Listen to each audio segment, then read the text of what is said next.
आधी मला ही पितळेची कळशी घासायचं म्हणलं ना तर खूप जिव्हार यायचं. पण आता मला त्याचं टेन्शन नाही. कारण की माझ्याकडे आहे एक जादुई पेस्ट. जी बनवण्यासाठी आपल्याला लागणार आहे 1 चम्मच मीठ, 2 चमचे गव्हाचं पीठ, अर्धा चम्मच हळद आणि एक अख्खा लिंबाचा रस आणि थोडं पाणी. पाणी टाकून मस्त पेस्ट घ्यायची करून आणि घ्या की तोंडाला लावायला. अहो तोंडाला नाही, या पितळ्याच्या कळशीला. तुम्ही याने कोणतेही तुमचे पितळ्याचे भांडे घासू शकता. आणि काही सेकंदातच तुम्ही फरक बघा. मिनिटही लागत नाही या फक्त सेकंदामध्ये ही कळशी अशी निघलेली आहे. आणि मस्त स्वच्छ पाण्याने धुवून घ्यायची. नंतर कॉटन कपड्याने छान पुसून घ्यायची, जेणेकरून पाण्याचे डाग नको राहिला. आणि तुम्ही इथे फरक बघू शकता. बापरे, किती छान निघलेली आहे ना.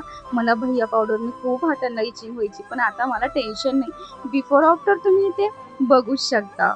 वाव. नंतर मला जायचं होतं ब्लाऊज आणण्यासाठी. मग पप्पांनी मला आधी पाणीपुरी खाऊ घातली आणि येताना ब्लाऊज घेऊन आलो आणि येताना परत दूधही आणले. आणि हा बघा ना मला कसं भांडतो, याला सोबत नेलं नाही म्हणून.